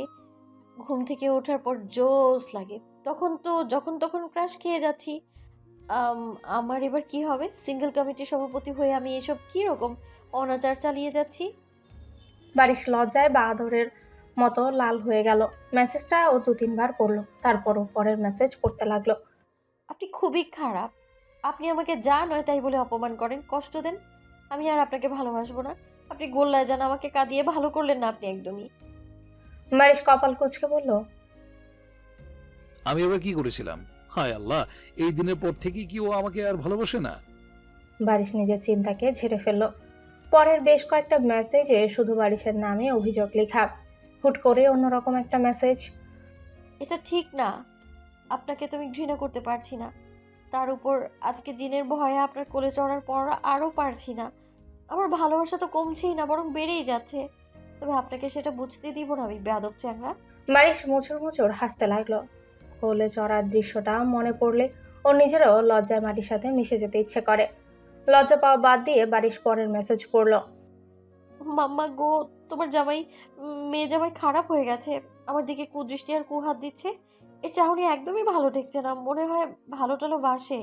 বারিশ মুখ ভেঙচি কেটে বলল, বলেছে আমি সম্পূর্ণ পিওর আর ভেজাল মুক্ত দৃষ্টি দিয়েছিলাম এবং দিচ্ছি। পরের মেসেজে লেখা, আমি আপনাকে ভালোবাসি বারিশ, আর জানি আপনিও আমায় ভালোবেসে ফেলেছেন। তবে আপনার ছোঁয়া ভয় লাগে, আমার প্রচন্ড ভয় লাগে। বারিশ অস্পষ্ট হাসে। মেসেজ পড়া শেষ। ও শুরু থেকে আবারও পড়লো। গালি থেকে ভালোবাসা, ভালোবাসা থেকে আবার গালি, তারপর গালি থেকে আবারও ভালোবাসার জার্নিটা পড়তেই বারিশের খুব ভালো লাগছে। মনের মধ্যে যে ভারী পাথরটা ছিল সেটা এখন সরে গেছে। সকাল গড়িয়ে দুপুর, দুপুর গড়িয়ে বিকেল, এবং বিকেল গড়িয়ে রাত হয়ে গেল। আজ পুরোটা সময় বারিশ নিজের রুমেই ছিল। খাওয়া আর নামাজের জন্য শুধু বাইরে গিয়েছিল। আশ্চর্যের বিষয় হচ্ছে বারিশ এত সময়ে আয়েশার সাথে একটা কথাও বলেনি। এতে করে আয়েশা খানিকটা চিন্তিত হয়ে পড়েছে। আয়েশা রুমে চলে আসে। একটু পর ঘুমানোর পালা। কিন্তু এসে বারিশের অপরিবর্তিত মুখশ্রী দেখে ওর ভ্রু কুঁচকে গেল। মনটাও খারাপ হয়ে গেল। কালকের কথাটা কি খুব খারাপ ছিল? আয়েশা এসব ভাবা বাদ দিয়ে বারিশের সম্মুখে গিয়ে বলে। শুনুন। বারিশ অত্যন্ত গম্ভীর গলায় বলে, আপনি কি রেগে আছেন? প্লিজ রাগ করবেন না। আমি তো এমনি কথাগুলো বলেছিলাম, ভাবিনি যে আপনি এতটা মাইন্ড করবেন। বারিশ নিশ্চুপ। আয়েশা ওর দিকে আরেকটু ঝুঁকে এসে বলে, এই শুনুন না, এমন কেন করছেন? বারিশ চৌকিতে আয়েশার দিকে তাকায়। তারপর ওকে অবাক করে দিয়ে আয়েশার ঠোঁটের সাথে নিজের ঠোঁট এক করে দেয়। আয়েশার চোখ বড় বড় হয়ে গেল। ও নিজেকে ছাড়ানোর চেষ্টা করলো। বারিশ ওকে আরো শক্ত করে নিজের কাছে টেনে নিল। বেশ কিছুক্ষণ পর বারিশ ওকে ছেড়ে দিয়ে বলল, স্নো হোয়াইট, ভালোবাসা এইভাবে কেউ লুকিয়ে রাখে? আমি তোমাকে ভালোবাসি তো।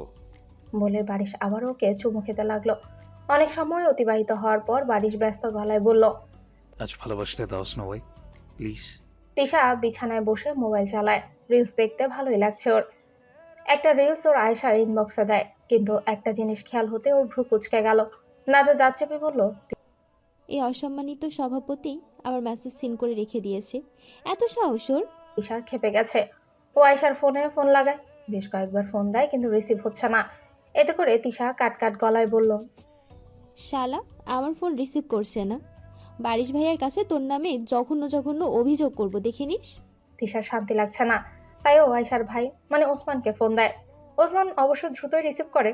ও ফোন রিসিভ করার সাথে সাথেই তিশা বলতে লাগলো, আপনার বোনটা খুবই ডাইনি হয়ে যাচ্ছে, ও আমাকে অসম্মান করছে প্রতিনিয়ত। ওসমান অত্যন্ত ঠান্ডা গলায় বলল। তোমাকে কেউ সম্মান দেয়? তিশা থতমত খেয়ে গেল। পর মুহূর্তেই গলা খাকারি দিয়ে বলল, আজিম ভাইয়ার চেয়ে অন্তত বেশি সম্মান পাই আমি। আমাকে সম্মান দেওয়ার জন্য মানুষ লাইনে দাঁড়িয়ে থাকে। বাকি মিথ্যা কথা বলবে? আজ আর নয়, আপনার বোনকে আমার ঘৃণা দিবেন আর বাবাকে ভালোবাসা। সব ঠিক আছে, কিন্তু তুমি কি আমাকে দেউলিয়া করতে চাচ্ছ? তিশা ভ্রু কুচকে বলল। কেন বলুন তো? মাত্র 10 হাত দূরে বসে আছি, তাহলে ফোনে কথা বলে ফোনের বিল বাড়াচ্ছ কেন? তিশা চৌকিতে নিজের পাশে তাকায়। ওসমান রুমের অন্য পাশে ল্যাপটপ সামনে নিয়ে কানে মোবাইল চেপে ওর দিকে শান্ত চোখে তাকিয়ে আছে। তিশা বেশ লজ্জা পেল। রিলস দেখা চক্করে ওসমানের কথা ভুলেই গিয়েছিল, তবে সেটা তো ওসমানকে বুঝতে দেওয়া যাবে না। তাই ও বলতে লাগলো, আমি তো আপনার ফোনে কথা বলার স্কিল বাড়িয়ে দিচ্ছিলাম। টাকা পয়সা কোনো ব্যাপার না, আপনার দুটো কিডনি তো এখনো আছে। ক্লাস কোনোরকম শেষ করে মারিয়া লাইব্রেরিতে আসে। ঘুম থেকে ওঠার পর থেকে ওর মুখে হাসি ছড়িয়ে রয়েছে। ও হাসি হাসি মুখে ডন আন্টিকে খুঁজতে লাগলো। কিছুক্ষণের মধ্যে খুঁজেও পেল। দেখলো ডন আন্টি দুটো ছেলে মেয়েকে খুবই বকাঝকা করছে। মেয়েটা তো অজ্ঞান হয়ে যায় যা অবস্থা। মারিয়া সেদিকে এগিয়ে গিয়ে আদুরি গলায় বলতে লাগলো, এ বকা দেওয়ার সময় আপনাকে কি যে কিউট লাগে ডন আন্টি। ডন আন্টি চৌকিতে মারিয়ার দিকে তাকান। ওনার মধ্যে যে একটা রাগ আর শাসন করার ক্ষমতা ছিল, সেটা হুট করে হারিয়ে গিয়ে সবকিছু এলোমেলো হয়ে গেল। মারিয়া থেকে নজর সরিয়ে উনি গলা খাকারি দিয়ে ছেলে মেয়ে দুটোকে উদ্দেশ্য করে বলেন, এবার দাঁড়িয়ে দাঁড়িয়ে মুখ দেখছো কি? যাও এখান থেকে। বলার 1 সেকেন্ডের মধ্যে ওরা দুজন লম্বা লম্বা পা ফেলে চলে গেল। মারিয়া আচানক ওনার গাল টেনে ধরে বলতে লাগলো, আপনি এত কিউট কেন? ডন আন্টি চোখ বড় বড় করে মারিয়ার দিকে তাকান। মারিয়া ওনাকে টেনে নিয়ে গিয়ে একটা জায়গায় বসায়। তারপর হাসতে হাসতেই বলে, চিঠি এনেছি। ডন আন্টি চোখ কপালে তুলে বললেন, আমার জন্যও চিঠি লেখা শুরু করে দিয়েছো? একদম না, এটা তো আমার অপরিচিতের জন্য লেখা চিঠি। ডন আন্টি স্বস্তির নিঃশ্বাস ফেলে বলল। ও তাই বলো? মারিয়া চিঠি বের করে ওনার সামনে দিয়ে মোচড় মোচড় করে হাসতে হাসতেই বলল, নিন পড়ুন। মোটেও না, আমি কেন পড়বো? কেন পড়বেন না? আমার ইচ্ছা। 1 মিনিটের মধ্যে পড়া শুরু করুন। ডন আন্টি নাছর বান্দার মতো বসে থাকেন। উনি ঘড়িতে 1 মিনিট সম্পন্ন হতে মারিয়া কিছু বলার জন্য মুখ খুলতেই যাবে, তার আগে ডন আন্টি চিঠিটা নিয়ে পড়া শুরু করেন। আসলে উনি কোনো ঝামেলা চাইছেন না। চিঠিটা সম্পূর্ণ পড়ার পর ওনার ভ্রু দুটো কুঁচকে গেল। মারিয়া উচ্ছ্বাসিত গলায় বলল, সুন্দর না? ডন আন্টি কাট কাট গলায় বললেন, চিঠির তুলনা হয় না, তোমরা আসলেই made for each other. Maria লজ্জায় লাল হয়ে গেল। তাই না? বলল। ডন আন্টি চুপ করে থাকেন। বেশ কিছুক্ষণ পর উনি হতাশার শ্বাস ফেলে বললেন, তোমার ভার্সিটি কবে শেষ হবে বলো তো? কেন? আমাকে ভয় লাগে? ডন আন্টি আর চোখে ওর দিকে তাকিয়ে বলেন, ভয় না, বলো যে আতঙ্ক। মারিয়া খ্যাটখ্যাট করে হাসতে লাগলো। ডন আন্টি আবারও বললেন, তোমার মতো মেয়ে যেন আমার ছেলের বউ না হয়।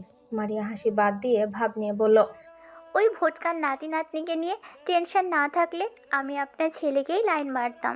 তবে দ্বিতীয় বিয়ে করা যায় নাকি দেখি? ডন আন্টি চোখ বড় বড় করে বলেন। খবরদার, এখানে দেখা দেখি কিছু নেই। ঠিক এই সময় অপ্রত্যাশিতভাবে আজিম সেখানে উপস্থিত হয়ে বলতে লাগলো। কি দেখা দেখি কথা চলছিল ডন আন্টি? আজিমকে দেখতেই মারিয়া হাসতে লাগলো। ওর ভীষণ লজ্জা লাগলো। ওদিকে ডন আন্টি আজিমের প্রশ্নের জবাবে বললেন, তোমার অপরিচিতা আমার ছেলেকে বিয়ে করে আমার বৌমা হতে চায়। আজিম চোখ বড় বড় করে বলল। এটা কি সত্যি? মারিয়া ঘোরের মধ্য থেকে লাজুক হেসে বলে। হ্যাঁ সত্যি। আজিমের মুখটা গাঢ় অন্ধকারে ছেয়ে গেল। ও ডন আন্টির পাশে বসে অস্পষ্ট স্বরে বলে, অভিনন্দন ঝগড়ি মহিলা। মারিয়া লাজুক হাসি অব্যাহত রেখে বলে, অনেক অনেক ধন্যবাদ। আজিম মুড অফ করে বসে থাকলো। ডন আন্টি হা হয়ে মারিয়ার দিকে তাকিয়ে থাকেন। ওইদিকে মারিয়া হুট করে জিজ্ঞাসা করে, বাই দ্য ওয়ে, আমাকে কিসের জন্য অভিনন্দন জানালেন? আজিম ওর দিকে না তাকিয়ে বলে, কিসের জন্য আবার? ডন আন্টির ছেলেকে বিয়ে করার জন্য অগ্রিম অভিনন্দন। মারিয়ার এবার হুঁশ ফিরে আসে। ও ব্যস্ত গলায় বলতে লাগলো, ছ্যাঃ, আমি কেন ওনার ছেলেকে বিয়ে করতে যাব? আমি তো বলেছি আমার স্বামী যদি অনুমতি দেয় তাহলে ওনার ছেলেকে দ্বিতীয় বিয়ে করার কথা ভেবে দেখব। আপনার স্বামীটাকে? মারিয়া হাসতে হাসতেই তারপর ইশারায় ডন আন্টিকে কিছু বলল। সাথে সাথে ডন আন্টি আজিমকে চিঠিটা দিয়ে দেয়। চিঠি পাওয়ার সাথে সাথে আজিম খুশিতে আধখানা হয়ে ওঠে। ও দ্রুত চিঠি পড়তে শুরু করে। চিঠি পড়ার পর ওর মুখেও হাসি ফুটে উঠল। তবে শেষের অংশগুলো পড়ার পর ও বলতে লাগলো, মনের সাথে আমারও কোনো সম্পর্ক নেই, ওকে আমি বোনের নজরে দেখি। মারিয়া হাসি বাদ দিয়ে ভ্রু কুঁচকে বলতে লাগলো, কিন্তু ওই মেয়ে তো আপনাকে ভাইয়ের নজরে দেখে না, বরং স্বামীর নজরে দেখে। তা দেখি, আমি তো আর দেখি না। আমি ওকে স্পষ্ট করে বলে দিয়েছি যে আমার কেউ আছে। কয়েকদিন আগে আমি আপনার ব্যাপারে সব কিছু ওকে বলেছি। বলার সময় কিছু কথা মনে করে অনেক হেসেছিও। মারিয়ার টেনশন দূর হয়ে গেল। ও মুচকি মুচকি হাসতে লাগলো। তবে হুট করে আজিম মুখটা কুঁচকে বলতে লাগে, কিন্তু আপনি আমাকে ভুল বুঝে কুত্তার দৌড়ানি খাওয়াইছেন। মারিয়া বিরোধিতা করতে যাবে তার আগে আজিম বলতে লাগলো, অস্বীকার করে লাভ নেই, আমি আপনার লিপস্টিক পেয়েছি। মারিয়া থতমত খেয়ে গেল। তবুও হারাতো যাবে না, তাই ও গলা খাকারি দিয়ে বলতে লাগলো, আসলে আপনাকে আমি ব্যায়াম করানোর জন্য দৌড়ানি খাইয়েছি। আপনাকে যেন কেউ ভোটকা না বলতে পারে, তাই আর কি। আপনি তো বলেন। আমি আপনাকে যা ইচ্ছে বলবো, অন্য কেউ কিছু বলে তো দেখাক। আজিম লজ্জা পেয়ে হাসতে হাসতে বলতে লাগলো, ও হ্যাঁ, আমি কিন্তু আপনাকে দ্বিতীয় বিয়ে করার অনুমতি দিব না। সমস্যা নেই। কথাটা বলে মারিয়াও হাসতে লাগলো। আজিমও হাসছে। আর ওদের দুজনের মাঝখানে ডন আন্টি আহম্মক হয়ে বসে আছে। আয়শা বীরের সাথে বাগানের গাছগুলোতে পানি দিচ্ছে। বীর এতদিন পড়াশোনা নিয়ে হুট করে সিরিয়াস হয়ে গেছে, তাই তো নানু বাড়িতে বেশি একটা আসতে পারেনি। বর্তমানে হয়তো ওর পড়াশোনাকে অশ্লীলই মনে হচ্ছে, তাই তো ও নানু বাড়িতে চলে এসেছে। গাছে পানি দেওয়া শেষ করে ওরা বাগানে গিয়ে বসে। ওখানে বসার জায়গা আছে। জায়গাটা অনেক নিরিবিলি আর সুন্দর। ওখান থেকে রাস্তা কিংবা আয়শাদের বাড়ির কিছু দেখা যায়। বীর আয়শার পাশে বসে ওর দিকেই তাকিয়ে আছে। তা খেয়াল করে আয়শা বলল, কি দেখছো বাছা? তুমি সুন্দরী। আয়শা হেসে ফেলে এবং বীরের গাল টেনে দিয়ে ওকে চুমু খায়। এতে করে লজ্জা একদম লাল হয়ে গেল বীর। ওর অবস্থা দেখে আয়শা হেসে ফেলল। তুমি দেখছি একজন টমেটো হয়ে গেছো বাছা। বলল। বীর হাসতে লাগলো। অতঃপর হুট করে আয়শার গালে টুক করে একটা চুমু খেলো। আয়শা বেশ অবাক হলো, তবে একটু পরও বলল, আমার দ্বিতীয় গালেও চুমু খেতে হবে। আমি এক গালে চুমু দিই না। বীর লজ্জা পেয়ে মাথা নিচু করে না বলল, কিন্তু আয়শা ওকে ছাড়ছেই না। তাই বীর আয়শার দ্বিতীয় গালেও চুমু খেতে লাগলো। ঠিক এই সময় বাড়ির সেখানে এসে উপস্থিত হয়ে অত্যন্ত গম্ভীর গলায় বলল, আমার পিঠ পিছে এইসব কি অনাচার হচ্ছে? বীর সোজা হয়ে বসে মাথা নিচু করে। বাড়ির ভ্রু কুঁচকে ওর সামনে গিয়ে দাঁড়ায় আর বলতে লাগলো, বীর, আমার বউর সাথে তোমার কি? ওর পিছে পিছে ঘুরতে থাকো কেন? বীর মিনমিনে গলায় বলল, কারণ তোমার মতো গুন্ডা না সুন্দরী। বারিশ কাটকাট গলায় বলল, একে তো আমার মতো একজন সম্মানিত শিক্ষককে গুন্ডা বলছো, তার উপর আমার বউকে সুন্দরী বলছো। মামি মনে বলে রাখবে। বীর তৎক্ষণাৎ বলল, জি, জি কি? সুন্দরীকে মামি মনি বলে ডাকবো? আবার সুন্দরী বলে? সরি। গুড। আর শোনো, আমাকে যে গুন্ডা বলছো, তুমি কি জানো আমি জীবনে কোনোদিন একটা পিঁপড়াকেও মারিনি?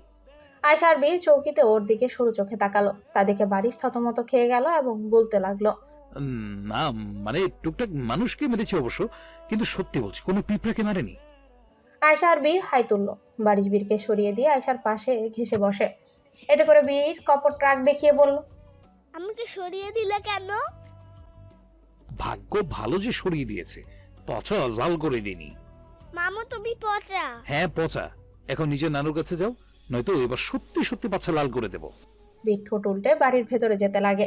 এদিকে আয়শা ওকে আটকালেও থামলো না। এতে করে আয়শা বারিশকে রাগ দেখিয়ে বলল, ওকে অযথা বকলেন কেন? আমার বউর সাথে চিপকে থাকবে কেন? অসহ্য। সহ্য? তা তোমার দুই গালেই চুমু লাগবে, তাই না? আয়শা চোখ সরু করে বারিশের দিকে তাকিয়ে কিছু বলতে যাবে, তার আগে বারিশ ওর বাম গালে চুমু খেলো, তারপর ডান গালে। আয়শা কিছু বলার সুযোগ পেল না। তার আগে বারিশ বলতে লাগলো, আমি বোনাস হিসেবে আরো কিছু দিতে চাই। কথা বলে বারিশ আয়শার ঠোঁটে চুমু দিতে লাগে। আয়শা বারিশকে ধাক্কা দিয়ে নিজের থেকে কিছুটা সরিয়ে দিয়ে বলে, পাগল আপনি, কেউ যদি দেখে। বলে বারিশ ওকে আবারও কাছে টেনে এনে ঠোঁটে চুমু খেতে লাগলো। অনেকক্ষণ পর আয়শাকে ছেড়ে দেয়। আয়শা জোরে জোরে শ্বাস নিতে নিতে বলে, আপনি খুবই অশ্লীল। তিশা গোসল করা শেষে আয়নার সামনে এসে চুল আঁচড়াতে লাগলো। তারপর মাথায় ওড়না পেঁচিয়ে নামাজ পড়তে লাগলো। ওসমান মসজিদে নামাজ পড়তে গেছে। তিশার নামাজ শেষ হওয়ার আগে ওসমান ফিরে আসে। ওর এখনো 2 রাকাত সুন্নত বাকি আছে। ওসমান বিছানায় বসে চুইংগাম চিবোতে লাগলো। খুব শব্দ করে চিবাতে লাগছে। পাশাপাশি ফেসবুকে একটু ঘোরাঘুরি করতে লাগলো। এদিকে তিশা সালাম ফিরিয়ে 1 মিনিট স্থির হয়ে থাকলো। ওর মুখটা রাগে ডাইনিগুলোর চেয়েও ভয়ঙ্কর হয়ে গেছে। ও তৎক্ষণাৎ জায়নামা সহ উঠে দাঁড়ায়। জায়নামা যথাস্থানে রেখে ও সোজা গিয়ে ওসমানের দুগাল চেপে ধরে দাঁতে দাঁত চেপে বলতে লাগলো।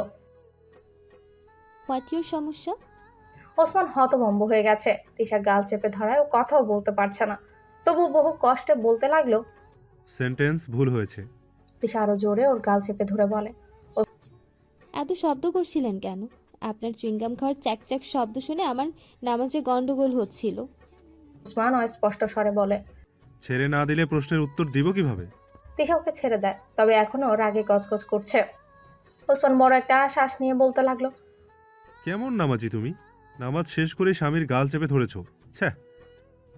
তো কি করব? চ্যাকুত চ্যাকুত করার হলে টিনের চালের উপরে গিয়ে বসুন। আমার কানে গোড়া এসে চ্যাকুত চ্যাকুত করার মানে কি? ওসমান মাথা চুলকে বলে। এত শব্দ হচ্ছিল?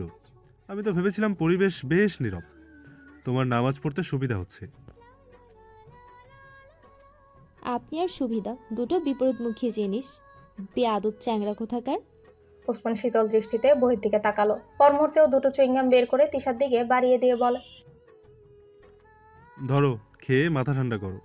তিশার মুখ চকচক করে ওঠে, কিন্তু ওসমানকে সেটা বুঝতে দেয়া যাবে না, তাই ও মুখটা ইচ্ছাপূর্বক গম্ভীর করে বলল। নিচ্ছি। চুইংগাম দুটো নিয়ে ও আবারও বলতে লাগলো। লোভী ভাববেন না ভুলেও। আমি আসলে দেখতে চাই যে চুইংগাম কিভাবে চেবোতে হয়।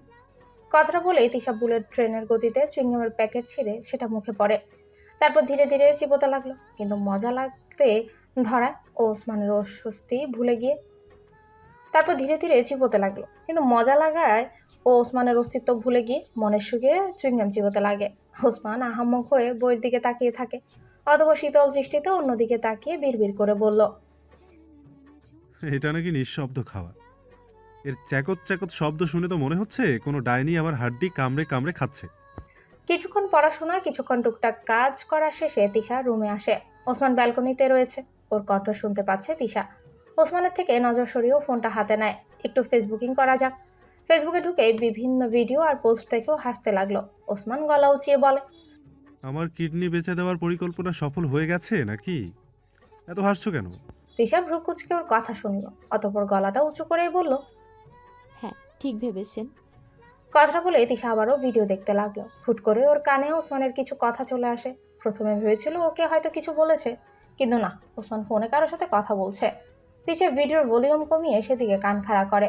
ওসমান বলছে। ব্যস্ততার কারণে তোমার সাথে কথাই বলতে পারিনি, তোমাকে খুব মিস করেছি।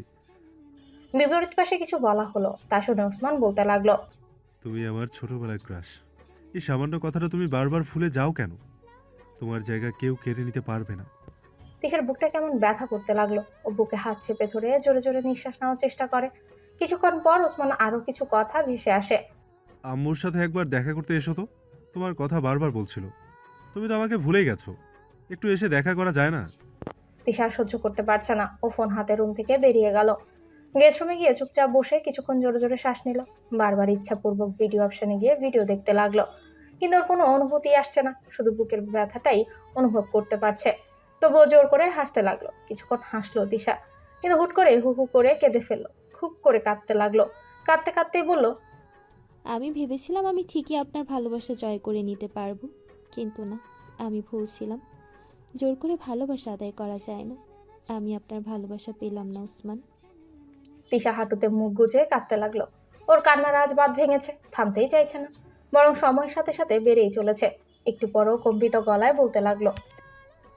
আমার উপস্থিতি জানা সত্ত্বেও আপনি ওই মেয়ের সাথে কথা বলেছেন, এমনকি মায়ের সাথেও দেখা করার কথা বলেছেন। আপনি আমাকে এত কষ্ট দিচ্ছেন কেন? তিশা শব্দ ব্যতীত জোরে জোরে কাঁদতে লাগলো। ওর বুকে প্রচন্ড ব্যথা করছে। ও হাত দিয়ে বুকে মালিশ করতে লাগলো, কিন্তু লাভ হচ্ছে না, ব্যথা একটুও কমছে না। তার উপর শ্বাস নিতেও ভীষণ কষ্ট হচ্ছে। তবুও অস্পষ্ট স্বরে বলতে লাগলো। আমাকে কেন পছন্দ করেন না আপনি? বিয়ে করে কষ্ট দেওয়ার চেয়ে বিয়েই করতেন না? না পাওয়ার চেয়ে পেয়ে হারানোর কষ্টটা যে বেশি ভয়াবহ। যাকে ভালোবাসেন তাকে বিয়ে করা উচিত ছিল আপনার। ব্যথাটা মনে হয় বেড়েই যাচ্ছে। তিশা আর কথা বলতে পারছে না, নিঃশ্বাস নিতে খুব কষ্ট হচ্ছে। ও আশেপাশে কিছু খুঁজতে লাগলো।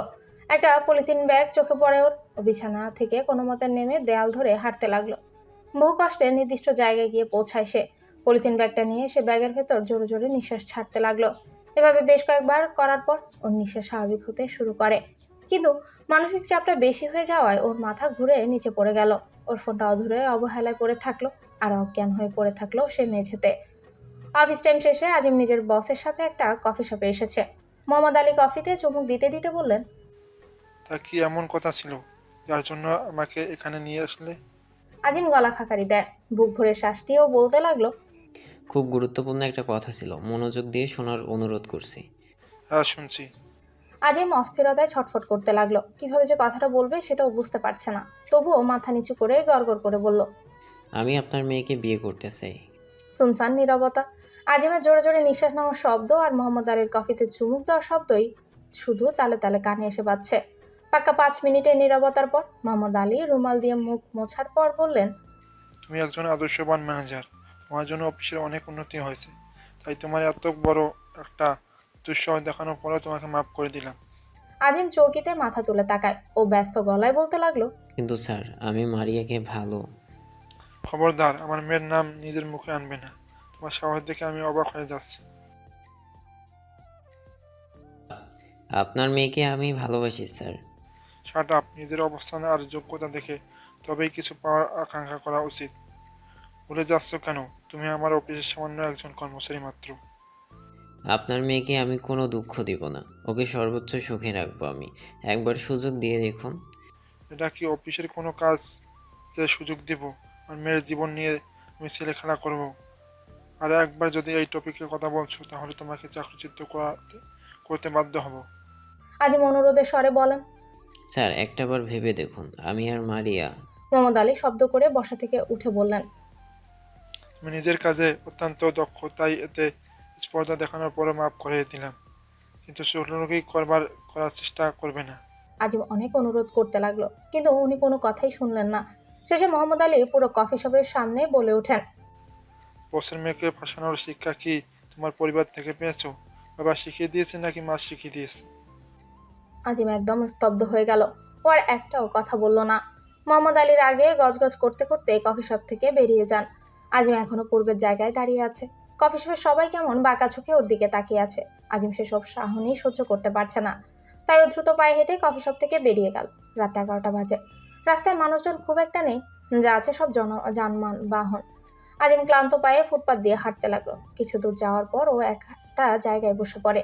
পরনের টাইটা আলগা করে চুপচাপ আকাশের দিকে তাকিয়ে আছে। আজকের আকাশে যেন তারার মেলা বসেছে, কিন্তু আজিমের মন যে কালো অন্ধকারে ছেয়ে আছে। ফোনের কর্কশ রিংটোন শুনে ও আকাশের দিকে নজর সরিয়ে হাতের ফোনের দিকে তাকায়। স্ক্রিনে ভেসে উঠেছে অপরিচিতা নামটা। আজিম সেখান থেকে চোখ সরিয়ে নেয়। তারপর 4-5 বার ফোন বাজতে লাগলো। শেষে আজিম ফোনটা অফ করেই ফেলে। তারপর উদাস নয়নে আবারও তারকা বিশিষ্ট আকাশের দিকে তাকিয়ে থাকলো। ওসমান ফোনে কথা বলা শেষ করে রুমে উকিঝুঁকি দিয়ে তিশাকে খুঁজলো, কিন্তু দেখতে পেল না। ও হতাশ গলায় বলল, যা ভাবলাম ওই গাধাকে একটু জ্বালাবো, কিন্তু এ দেখছি রুমেই নেই। ফাটা কপাল আমার। ওসমান রুম থেকে বেরিয়ে তিশাকে খুঁজতে লাগলো, কিন্তু যেখানে থাকার কথা তার একটা জায়গাতে ওকে খুঁজে পেল না। এতে করে ওসমান চিন্তিত গলায় বলতে লাগলো, এত রাতে কোথায় চলে গেল ও? এমনিতেই প্রচুর ভয় পায়। ওসমান ওর ফোনে ফোন দেয়। ফোনের রিংটোন ওর কানে আসছে। সেই রিংটোনের আওয়াজ অনুসরণ করে ওসমান গেস্ট রুমের দিকে এগিয়ে যেতে লাগলো। যেতে যেতেই ও ভ্রু কুঁচকে বলে, তিশা এখানে কেন আসবে, তাও আবার রাতের বেলা?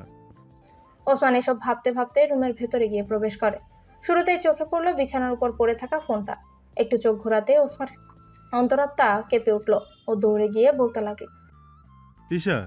তিশার মাথাটা নিজের উরুতে নিয়ে তিশার গালে হালকা থাপ্পড় মারতে মারতে বলে, তিশা, এই তিশা, কি হয়েছে তোমার? আমাকে ভয় দেখাবে না বলে দিলাম। ওসমান তিশাকে পাজা কোলে নিয়ে নিজের রুমের দিকে গেল। ও এতই ভয় পেয়েছে যে কি করবে কিছুই বুঝতে পারছে না। তাই ও ছুটে বাবা মায়ের রুমে এগিয়ে গিয়ে বলল, আম্মু। ছেলের বিচলিত কণ্ঠস্বর কানে আসতেই সানিয়া শেখ দ্রুত হেঁটে এসে দরজা খুলে দিয়ে বলেন, কি হয়েছে বাবা? আম্মু, তিশার কি যেন হয়েছে। সানিয়া শেখ দ্রুত ছেলের রুমের দিকে গেলেন। হাসান শেখ ওনাদের দুজনের পেছন পেছন গেলেন। তিশার অবস্থা দেখে সানিয়া শেখ বলতে লাগলো, ও মনে হয় জ্ঞান হারিয়ে ফেলেছে, কিন্তু কিভাবে হলো? ওসমান চিন্তিত গলায় বলল, আমি জানি না আম্মু, ও গেস্ট রুমের মেঝেতে পড়েছিল। কথাটা বলে ওসমান অস্থিরতায় ছটফট করতে লাগলো। এমন একটা অবস্থা যে কোনো মুহূর্তে কেঁদে ফেলতে পারে। সানিয়া শেখ নিজের ছেলের অবস্থা দেখে ভীষণ চিন্তিত হয়ে পড়েন। উনি ওকে সান্ত্বনা দিয়ে বলতে লাগলেন, টেনশন করো না, কিচ্ছু হবে না। ওসমান ছটফট করতে করতে বললেন, ওর কিছু হয়ে গেলে আমি সহ্য করতে পারবো না আম্মু। আমি ওকে ভালোবাসি।